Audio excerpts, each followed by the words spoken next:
दो मुलाकातें, आखिर दो मुलाकातों में ऐसा क्या हो सकता है, आज की इस घटना में आपको प्रैक्टिकली देखने को मिलेगा। एक लड़की की नई नई शादी हुई थी, वह अपनी ससुराल में थी और पहले ही दिन उसका पति उसे झापड़ जड़ देता है। ये थी उसकी पहली मुलाकात। अब दूसरी मुलाकात में वह पत्नी एक मंदिर पर जाती है भिखारियों को कुछ खाना खिलाने के लिए। वहाँ पर वही पति उसे भिखारियों की लाइन में भीख मांगता हुआ मिलता है। ये थी उसकी दूसरी मुलाकात। अब इन दो मुलाकातों के बीच में ऐसा क्या हुआ, जो वह पति जिसने अपनी पत्नी को झापड़ मारा था वो भिखारियों की लाइन में बैठकर भीख मांग रहा था। पूरी घटना की सच्चाई जानने के लिए वीडियो को अंत तक जरूर देखें। नमस्कार दोस्तों, मेरा नाम है जीतू सौरौत और आप लोग देख रहे हो ब्रेन डिमांड चैनल। वीडियो को ज़्यादा से ज़्यादा शेयर करें और पेज को फॉलो करना ना भूलें। आज की एक कहानी है एक माँ की, जिसका बेटा जब 3 साल का था तो उसके पति की मृत्यु हो जाती है। अब बेटा 3 साल का है, माँ अकेली रह गई, घर में और कोई है नहीं। घर है, थोड़ी सी ज़मीन है खेतीबाड़ी के लिए। अब उस माँ को अपने बेटे को पालना पोसना है, बड़ा करना है। पहले तो वो पूरी तरह से टूट जाती है, लेकिन फिर वो सोचती है कि कोई बात नहीं, मेरा बेटा है, इसी के सहारे मैं अपनी ज़िंदगी को बिता लूँगी। उसके बाद वह दूसरी शादी नहीं करती है और अपने बेटे को पालने पोसने लगती है। घर की जो ज़मीन थी उस पर खेतीबाड़ी किया करती और उसके बावजूद भी दूसरे के घरों में जाकर थोड़ा बहुत काम किया करती, ताकि कुछ पैसे बने और उस बेटे का लालन पालन अच्छी तरह से कर सके। धीरे धीरे समय बीतता है और समय के साथ साथ कहते हैं ना कि जिस औलाद के ऊपर बाप का साया ना हो वह औलाद बिगड़ जाया करती है। ऐसा ही कुछ उसके लड़के के साथ होता है। उसके लड़के का नाम होता है मनीष। मनीष जो कि बाप का साया ना होने की वजह से बहुत ही ज़्यादा बिगड़ जाता है। वह शराब पीने लगता है, जुआ खेलने लगता है और अपनी माँ को गालियाँ तक देने लगता है। लड़का 20 साल का हो चुका था, शादी के योग्य हो गया था, तो उसकी माँ सोचती है कि क्यों ना इसकी शादी करवा दी जाए। जो इसकी पत्नी आएगी वो इसे सुधार देगी और पत्नी आने के बाद ये अच्छी तरह से रहने लगेगा और ना ही नशा किया करेगा। इस बात को सोचकर जो महिला होती है रिश्तेदारों की मदद से एक लड़की से उसकी शादी करवा देती है। लड़की का नाम होता है पूजा। पूजा जो कि पढ़ी लिखी थी, ज़्यादा पैसे वाले उसके घर वाले नहीं थे, मिडिल क्लास फैमिली थी, अच्छी तरह से गुजारा हो रहा था। पूजा दुल्हन बनकर मनीष के घर आ पहुंची है। खुशियों का माहौल है, सभी रिश्तेदार खुशी मना रहे हैं। इधर जो मनीष की माँ है वो भी बड़ी ही खुश है। जैसे ही पूजा को खाने के लिए पूछा जाता है तो वो एकदम से कह देती है कि मैं खाना तो खाऊंगी, लेकिन मैं अपनी सासू माँ के साथ खाना खाऊंगी, उनको बुला दीजिए और मैं और वो दोनों एक साथ बैठकर खाएंगे।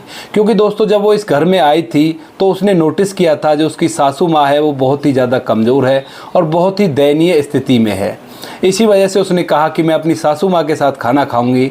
लेकिन ये बात जैसे ही मनीष सुनता है तो वो एकदम बौखला जाता है और उस पर चिल्लाकर पड़ता और कहता है कि तुझे खाना खाना है तो खा ले, नखरे तो कर मत। क्योंकि मनीष निहायत ही बिगड़ा हुआ लड़का था, बिना बाप के पला बड़ा था और अपनी माँ को वो गालियाँ भी दिया करता था। इस बात को जैसी पूजा सुनती है तो वो एकदम से हैरान हो जाती है, परेशान हो जाती है। वो सोचती है कि ये कैसा पति है मेरा, जो पहले ही दिन, अभी तो हमें 2-3 घंटे हुए हैं आए और अभी मुझसे इस तरह से बातें कर रहा है, जिंदगी कैसे कटेगी। लेकिन उसके बाद भी वह रिश्तेदारों से कहती है कि अगर मैं खाना खाऊंगी तो अपनी सासू माँ के साथ ही खाऊंगी, आप उनको बुला दीजिए। अब इस बात को सुनकर मनीष का गुस्सा 7वें आसमान पर हो जाता है और वो एकदम से खड़ा होकर अपनी पत्नी को एक झापड़ जड़ देता है। जैसी पत्नी को झापड़ मारता है तो पत्नी एकदम से अपने घर वालों को फ़ोन मिलाती है और उनसे कहती है कि पापा जल्द से जल्द आ जाइए और मुझे ले जाइए। ऐसे इंसान के साथ मैं ज़िंदगी नहीं काट सकती, जो 3-4 घंटे बाद ही मुझ में पिटाई लगा रहा है, ज़िंदगी कैसे बीतेगी इसके साथ। इस बात को सुनकर घर वाले भी समझाते तो क्या समझाते, क्योंकि अभी शादी को 4-5 घंटे ही हुए थे। इसके बाद उसके घर वाले आते हैं और पूजा को अपने साथ ले जाते हैं। अब इस चीज़ को देखकर जो मनीष की माँ है वो एकदम से परेशान हो जाती है। वो सोचती है कि मैंने तो सोचा था कि बेटा सुधर जाएगा, यहाँ पर तो इसने कबाड़ा ही कर दिया, अपनी पत्नी को ही झापड़ जड़ दिया और उसके बाद वो लोग उसे ले गए। अब माँ का रो रो कर बुरा हाल है, लेकिन मनीष के चेहरे पर शिकस्त भी नहीं है। वो एकदम से वहाँ से खड़ा होता है और अपने यार दोस्तों के पास चला जाता है शराब पीने के लिए। दोस्तों कुछ दिन बीतते हैं। पूजा कुछ दिन तक तो वेट करती है कि शायद वो मुझे लेने के लिए आ जाए, लेकिन मनीष उसे लेने के लिए नहीं आता है। अब वो वेट करते करते परेशान हो गई थी तो वह तलाक का केस डाल देती है। उसके बाद कोर्ट में तारीख लगती है और उन दोनों का तलाक हो जाता है। अब मनीष अपने घर है और पूजा अपने घर है। मनीष जो था वो एक लड़की से कोर्ट मैरिज करता है और कोर्ट मैरिज करने के बाद उसको अपने घर में ले आता है। लड़की भी बिगड़ी हुई थी, जो लड़की कोर्ट मैरिज करती है वो भी कोई अच्छी भली नहीं थी। अब वह दोनों पति पत्नी मिलकर अपनी माँ को परेशान किया करते, टॉर्चर किया करते और यहाँ तक कि अपनी माँ के ऊपर हाथ भी उठाया करते थे। मनीष, जो कि नशे और जुए का आदी था, वह अपनी माँ में पिटाई लगाकर उनके पैसों को छीन लिया करता और उनसे जुआ खेला करता और शराब पिया करता। अब जब तक उसकी माँ के कमाना बस की था, यानी कि वो दूसरों के घरों में जाकर काम करके पैसे कमा कर लाया करती थी, तब तक तो टाइम बीतता रहता है। बेटा कभी कभी माल लगा दिया करता और उसके पैसों को छीन लिया करता।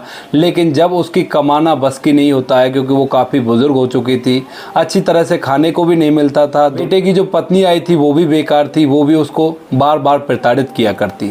तो उसके बाद वह अपने बेटे के घर को छोड़कर ऐसे ही निकल जाती है और मांग मांग कर खाने पर मजबूर हो जाती है। किसी के दरवाजे पर बैठी रहती तो वो लोग घर से कुछ खाने के लिए दे दिया करते, उसी को खाकर अपना पेट भर लिया करती। धीरे धीरे समय बीतता है और समय बीतने के साथ मनीष की माँ का देहांत हो जाता है। अब इसके बाद धीरे धीरे और समय बीतता है और समय के साथ साथ मनीष को 4 लड़कों का जन्म होता है एक एक करके, और चारों लड़के धीरे धीरे बड़े हो रहे थे। इधर जो मनीष और मनीष की पत्नी थी वो धीरे धीरे बुजुर्ग हो रहे थे। समय अपनी करवट लेता है। करवट लेने के साथ साथ ही उसके चारों बेटों में उसी के गुण थे। जैसे वो अपने माँ बाप को दुखी किया करता, वैसे ही उसके बेटे भी उन दोनों को दुखी किया करते। धीरे धीरे बेटे बड़े हो गए थे और बड़े होकर अब वो शादी के लायक हो गए थे। लेकिन मनीष के चाल चलन से और उसकी पत्नी के चाल चलन से उन बेटों का कहीं से रिश्ता नहीं हो रहा था। अब इसी गम के कारण जो मनीष की पत्नी है उसका भी देहांत हो जाता है। अब दोस्तों घर के अंदर मनीष और उसके 4 बेटे रह जाते हैं। अब जो मनीष का बड़ा बेटा होता है वह एक लड़की से कोर्ट मैरिज करके उस घर के अंदर ले आता है, और जैसे ही नई बहू घर के अंदर आती है वो अपने ससुर को जरा भी तवज्जो नहीं देती, और इधर जो उसका बेटा था वो भी उसी की साइड में होकर अपने पिताजी पर पिटाई लगा दिया करता। अब इस बात से दुखी होकर मनीष अपने तीनों बेटों को लेकर अलग रहने लगता है। लेकिन कुछ दिनों बाद उसका जो उससे छोटा बेटा था वह भी कोर्ट मैरिज कर लाता है, और यही प्रक्रिया बार बार दोहराई जाती है जैसा कि बड़ी बहू ने किया था। उसके बाद वह 2 बेटों को लेकर अलग रहने लगता है। उसके बाद जो 2 बेटों में से बड़ा बेटा था वह भी अपनी कोर्ट मैरिज कर लेता है, और नई दुल्हन आकर मनीष को ज़रा भी तवज्जो नहीं देती और कहती है कि हम लोगों को तुमसे अलग रहना है। धीरे धीरे करके अब उसके चारों बेटे कोर्ट मैरिज कर चुके थे, और कोर्ट मैरिज करने के बाद उन्होंने अपने पिता को रखने से मना कर दिया था। अब मनीष जो कि बुजुर्ग हो चुका था, ऊपर से उसको प्रताड़ित किया गया था बेटों के द्वारा, बेटों की बहुओं के द्वारा, तो वह बहुत ही ज़्यादा कमज़ोर हो गया था। कमजोरी की हालत में इधर उधर बदहवास सा घूमता रहता। इधर जो पूजा थी, तलाक होने के बाद उसने अपनी दूसरी शादी कर ली थी, और दूसरी शादी एक बहुत ही शिक्षित और व्यवहारिक व्यक्ति से की थी। उसको 2 बच्चे होते हैं और दोनों बच्चे बड़े ही आज्ञाकारी होते हैं, अपने माता पिता की सेवा करते हैं। लेकिन उसका जो पति था उसको कोई बीमारी हो जाती है और बीमारी के चलते उसकी मौत हो जाती है। बच्चे अब बड़े हो गए थे, बच्चे बड़े होकर अपने काम धंधे को संभालने लगे थे और अच्छी अच्छी नौकरियों पर वो लग चुके थे। उसके दोनों बेटे उसका हर कहा माना करते और हर काम को करने से पहले अपनी माँ को पूछा करते। अब दोस्तों इसके बाद दोनों बेटों की एक साथ में शादी हो जाती है। शादी के बाद जो पूजा है वो अपने दोनों बेटों और दोनों बहुओं को लेकर मंदिर पर जाती है और सोचती है कि भगवान को प्रसाद चढ़ाएंगे और उसके बाद भिखारियों को खाना खिलाएंगे। इस बात को सोचकर वे अपनी गाड़ी में बैठते हैं घर से, और रास्ते में से कुछ खाने का सामान लेते हैं जो भिखारियों को देने वाले थे वो लोग, और मंदिर पर पहुंच जाते हैं। मंदिर जाने के बाद पूजा अपनी दोनों बहुओं से और दोनों बेटों से पूजा करवाती है, और पूजा करवाने के बाद वह लोग नीचे उतरते हैं, और उतरते हुए वो भिखारियों को खाना दे रहे थे। खाना देते देते जैसे वो लोग सबसे लास्ट में आते हैं तो लास्ट में जो भिखारी बैठा था उसे देखकर पूजा देखने लगती है कि ये तो कुछ जाना पहचाना सा चेहरा लगता है। उसकी तरफ वह गौर से देखती है, लेकिन उसकी समझ में नहीं आता तो वह उसे भी खाना देकर चल देती है। लेकिन जो वह भिखारी था वह उस पूजा की तरफ बहुत ही गौर से देखता है, और जैसे वो चलने वाली होती है तो एकदम से कहता है कि पूजा, ये तुम हो ना। पूजा जैसे ही उसकी आवाज़ को सुनती है और उसकी शक्ल को जिससे मैच कर रही थी तो एकदम से कहती है कि मनीष, ये तुम हो ना। तो वह कहता है कि हाँ, मैं मनीष ही हूँ। उसके बाद पूजा उसे उठाती है वहाँ पर साइड में ही एक बेंच बड़ी हुई थी, वहाँ पर बैठकर पूजा और मनीष दोनों एक दूसरे से बात करते हैं। इतनी ही देर में पूजा के बेटा बहू वहाँ पर आ जाते हैं और वो भी आकर उनके साथ ही बैठ जाते हैं। अब यहाँ पर पूजा मनीष से पूछती है कि तुमने अपना ये क्या हाल बना रखा है? अच्छे भले तो थे, तुम्हारे पास घर बार भी था, थोड़ी बहुत ज़मीन भी थी, उस पर ही काम करके रह लेते, इधर भीख मांगने की क्या ज़रूरत है? उसके बाद मनीष अपना पूरा के पूरा घटनाक्रम उसे सुनाता है। वह बताता है कि ये मेरे कर्मों का फल है जो मुझे भोगना पड़ेगा। मैंने जैसा अपनी माँ को मजबूर किया था भीख मांगने के लिए, वैसे ही मैं भीख मांग रहा हूँ। इस बात को कहते हुए मनीष की आंखों से आंसू झरझर बह रहे थे। उन आंसुओं को देखकर पूजा भी थोड़ी सी भावुक हो जाती है।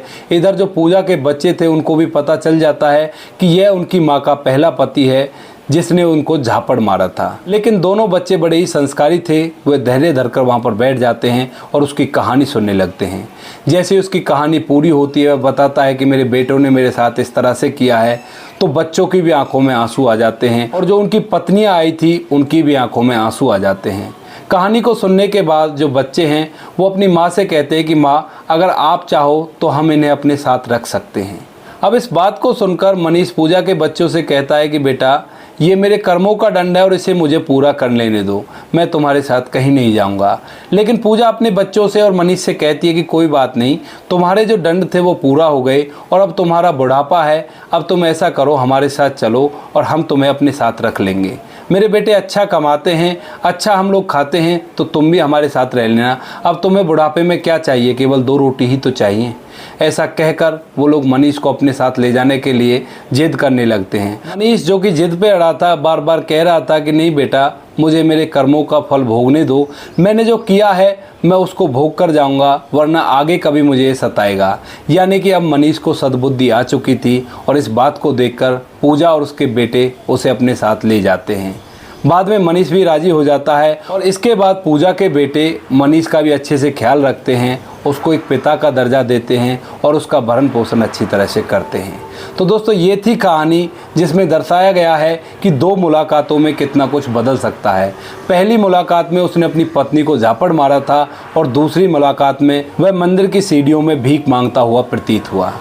आपको कहानी जैसी भी लगी हो कमेंट सेक्शन में बता देना। बाकी दोस्तों, वीडियो अच्छी लगे तो वीडियो को लाइक और शेयर जरूर करें। इन कहानियों को सुनाने का उद्देश्य आपको परेशान करना बिल्कुल भी नहीं है। यह कहानी आपको इसलिए सुनाई जाती हैं ताकि आप लोग इन कहानियों से कुछ ना कुछ सीख ले सको। मनीष जिसने अपनी माँ को इतना परेशान किया, जबकि उसकी माँ चाहती तो जवानी में दूसरी शादी कर सकती थी और मनीष को दर दर की ठोकरें खाने पर मजबूर भी कर सकती थी, लेकिन उसने ऐसा नहीं किया। उसने अपने बच्चे के लिए अपनी ज़िंदगी को कुर्बान कर दिया और जो मनीष था उसने उसकी तपस्या का उसे ऐसा सिला दिया जिसके कारण उसे भीख मांगनी पड़ी। तो इन कहानियों में से आप अच्छाई को लें और जो बुराई है उसको छोड़ दें।